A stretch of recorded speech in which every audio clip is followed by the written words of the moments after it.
कक्षा 7 विज्ञान। हम अभी पाठ 5 पढ़ रहे हैं, अम्ल, क्षारक और लवण। यहाँ पर हम बात कर रहे हैं प्राकृतिक सूचक के बारे में। कल मैंने बताया था कि सूचक क्या होता है।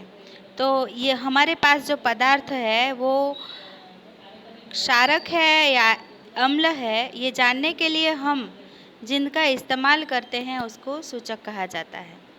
तो सूचक, प्राकृतिक सूचक में एक ये जो होता है लिटमस पत्र, जो लाइकेनों से बनाया जाता है। लाइकेन क्या है? तो फंगी और शैवाल जो होती है उसके मिलान से जो बनता है उसको लाइकेन कहते हैं। तो वो एक प्राकृतिक सूचक है जिसके बारे में हमने कल पढ़ा। फिर हमने ये भी पढ़ा कि उदासीन विलयन क्या होता है। तो ऐसा विलयन जो लाल और नीले लिटमस पत्र के रंगों को परिवर्तित नहीं करते उसको उदासीन विलयन कहते हैं। अब हम बात करते हैं दूसरे प्राकृतिक सूचक की। हल्दी एक अन्य प्राकृतिक सूचक है। पहला प्राकृतिक सूचक कौन सा था? वो है लाइकेन वाला, ठीक है, लिटमस पत्र।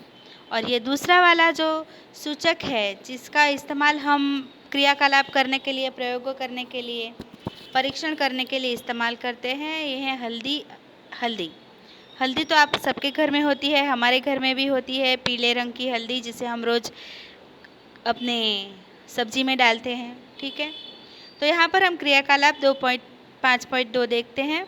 एक चम्मच हल्दी पाउडर लीजिए, इसमें थोड़ा जल मिलाकर इसका पेस्ट बनाइए। स्याही, सोख्ता, ब्लॉटिंग पेपर, ये होता है स्याही सोख्ता। क्या होता है? ब्लॉटिंग पेपर होता है जो सोख लेता है, ठीक है, प्रवाही को अपने अंदर सोख लेता है, उसको ब्लॉटिंग पेपर कहते हैं। या फिल्टर पत्र पर हल्दी का पेस्ट लगाकर हल्दी पत्र बनाइए और उसे सुखा लीजिए। हल्दी पत्र की पतली पतली पट्टियाँ काट लीजिए। स्याही, सोख्ता या फिल्टर पत्र पर हल्दी का पेस्ट लगाकर हल्दी का पत्र बनाइए और सुखा लीजिए। हल्दी पत्र की पतली पतली पट्टियाँ काट लीजिए। तो यहाँ पर हमें सूचक पत्र बनाने हैं, हल्दी पत्र जिसको बोलते हैं। ये आप खुद भी बना सकते हो। आपके पास कोई मोटे पेपर हो, देसी वाले, ठीक है, तो आप उसमें हल्दी को पानी में भिगोकर उसमें पेपर को भिगो लीजिए और फिर उसको सुखा लीजिए। तो आप घर पर भी हल्दी पत्र बना सकते हो। मतलब एक सूचक हमारे पास तैयार हो जाएगा। हल्दी पत्र की पट्टी पर 1 बूंद साबुन का विलयन डालिए। वो तो हम ऐसे भी कर सकते हैं। पता है, जब कभी हम हल्दी से काम कर रहे हो और फिर हम हाथ धोने जाते हैं, साबुन लगाते हैं, तो हमारे हाथ कौन से रंग के रंग जाते हैं? याद है आपको? हमारे हाथ लाल हो जाएंगे। या आपकी मम्मी, आपने अपने कपड़े पर कोई हल्दी वाला खाना गिरा दिया और जब मम्मी कपड़े धोती हो ना तो सामने बैठिएगा, जैसे ही साबुन उस कपड़े पर लगेगा, साबुन उस कपड़े पर लगेगा, वैसे ही क्या होगा, वहाँ की जगह लाल हो जाएगी, वहाँ की सतह लाल हो जाएगी। तो आपको ये पता चलेगा कि साबुन और हल्दी मिलने से उसका रंग लाल हो जाता है। हल्दी पत्र पर की पट्टी पर 1 बूंद साबुन का विलयन डालिए। आप क्या देखते हैं? तो इसी प्रकार सारणी 5.3 में दिए गए विलयनों का परीक्षण कीजिए और अपने प्रेक्षणों को सारणी 5.3 में नोट कीजिए। आप अन्य पदार्थों के विलयनों से भी परीक्षण कर सकते हैं। यहाँ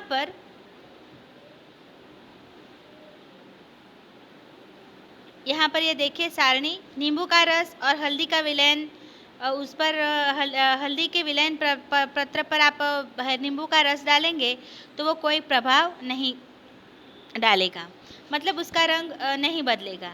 संतरे का रस एक अम्ल है, खट्टा है, एसिड है, तो वो भी हल्दी पत्र को कोई असर नहीं करेगा। सिरका भी एक अम्ल है, तो वो भी हल्दी पत्र को कोई असर नहीं करेगा। दूध या मैग्नीशियम, वो भी शायद नहीं करेगा। खाने का सोडा, तो यहाँ पर ये जो खाने का सोडा है वो एक क्षारक पदार्थ है। कौन सा पदार्थ है? क्षारक। तो वो हल्दी पत्र पर असर करेगा। चूने का पानी, वो भी करेगा। शक्कर, वो उसका घोल, वो शक्कर जो है वो एक तटस्थ पदार्थ है, मतलब उदासीन। हमने आगे पढ़ा ना, उदासीन। उदासीन विलयन है तो वो असर नहीं करेगा। और नमक, वो भी असर नहीं करेगा क्योंकि वो भी एक तटस्थ पदार्थ है, मतलब उदासीन पदार्थ है। तो यहाँ पर टिप्पणी में भी मैंने जो बोला वही लिखना है, और यहाँ जो है वो प्रभाव लिखना है कि लाल होगा, नीला होगा, कुछ नहीं होगा, प्रभाव नहीं पड़ेगा, नहीं पड़ेगा, नहीं पड़ेगा। ठीक है, तो ऐसे सारणी का जवाब होगा। अब तीसरा जो सूचक है वो है, एक मिनट पहले ये पढ़ लेते हैं। आप अपनी माताजी के जन्मदिन पर उनके लिए विशेष बधाई पत्र बना सकते हैं। साथ ही सफ़ेद कागज़ की शीट पर हल्दी का पेस्ट लगाइए और उसे सुखा लीजिए। रुई के फाहे की सहायता से इस पर चूने के पानी से एक खूबसूरत फूल बनाइए। ठीक है, आपको एक सुंदर बधाई पत्र मिलेगा। तो देखिए यहाँ पर क्या होता है, चूने का पानी लगाने से उसका रंग बदल जाता है।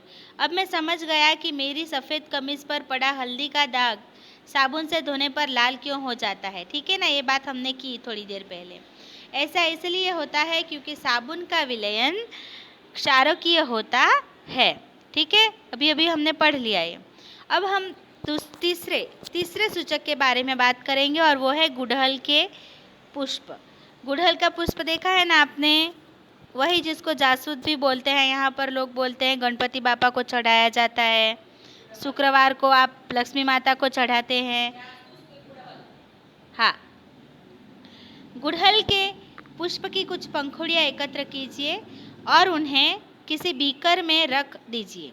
ठीक है, इसमें थोड़ा गर्म जल मिलाना है। गुड़हल के फूल में कुछ गर्म जल मिलाना है। मिश्रण को कुछ समय तक रखिए जब तक जल रंगीन न हो जाए। मतलब थोड़ी देर में क्या होगा, जासूद की जो पंखुड़ियाँ हमने रखी है वो गल जाएगी गर्म पानी में। रंगीन जल को सूचक के रूप में उपयोग कीजिए। इस सूचक की 5-5 बूंदें सारणी 5.4 में दिए गए प्रत्येक विलयन में मिलाइए। क्या होता है देखते हैं। सबसे पहले शैम्पू, मतलब तनु विलयन, मतलब शैम्पू में क्या होता है, धोने का साबुन, मतलब वही होता है, उसकी प्रकृति वही होती है। तो शैम्पू, आरंभिक रंग, अंतिम रंग मैं बाद में लिखवाती हूँ। ठीक है, नींबू का रस अम्ल होता है, वो नहीं बदलेगा। सोडा जल वो शायद बदलेगा। सोडियम हाइड्रोजन कार्बोनेट का विलयन वो भी बदलेगा।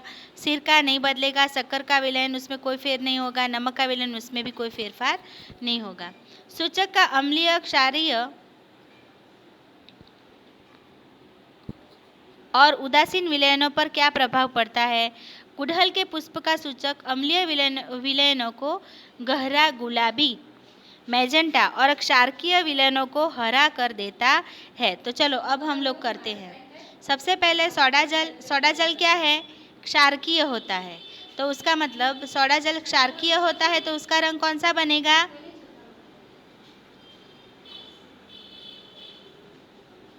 उसका रंग हरा बनेगा।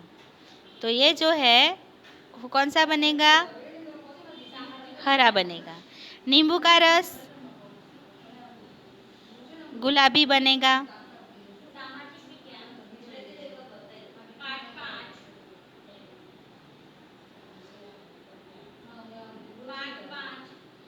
शैम्पू हरा बनेगा। यहाँ पर आप देखिए, जो शैम्पू है वो क्षारकीय है तो उसका रंग हरे में बदल जाएगा। और नींबू का रस जो है वो एसिड अम्ल है तो वो गुलाबी, गहरा गुलाबी, मैजेंटा कलर में बदल जाएगा। ठीक है, और शक्कर का विलयन है, नमक का घोल है तो उसमें कोई फेरफार नहीं होगा क्योंकि वह उदासीन पदार्थ हैं।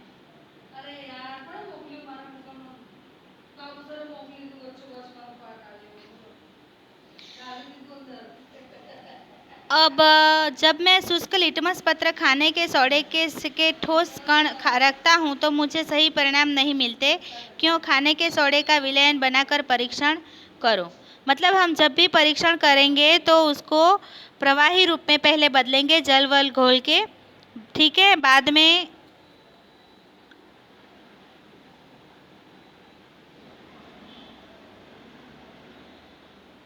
तो ही हमको सही परिणाम मिलेगा, ऐसा कहा जाता है। अब आगे देखते हैं। अब देखिए ये सब कैसे हो जाते हैं, ये बदल कर ऐसे हो जाते हैं कलर में, ऐसे हरा हो जाता है, ये गहरा गुलाबी, और ये सूचक का खुद अपना रंग है फूल वाला, ठीक है। आप इन प्राकृतिक सूचकों को बनाकर उनमें अम्लीय, क्षारकीय और उदासीन विलयनों में रंग परिवर्तन देखने का प्रयास कर सकते हैं। पहले आपके लिए निम्नलिखित समस्या लेकर आई है। कॉफ़ी का रंग है भूरा और खाद है खड़वा। अम्ल है यह है क्षार। प्रश्न बड़ा ही दुश्वार, स्वाद के कारण से अनजान, बिना परीक्षण होना जान। तो आपको यहाँ पर कभी वक्त मिले तो आपको ये परीक्षण करने हैं गुड़हल के फूल से, ठीक है। शिक्षक शिक्षिका के अपेक्षित है कि वे अपने विद्यालय की प्रयोगशाला अथवा आसपास के किसी विद्यालय में निम्नलिखित रसायनों के तनु विलयन लें: हाइड्रोक्लोरिक अम्ल, सल्फ्यूरिक अम्ल, नाइट्रिक अम्ल, एसिटिक अम्ल, सोडियम हाइड्रोक्साइड, एमोनियम हाइड्रोक्साइड तथा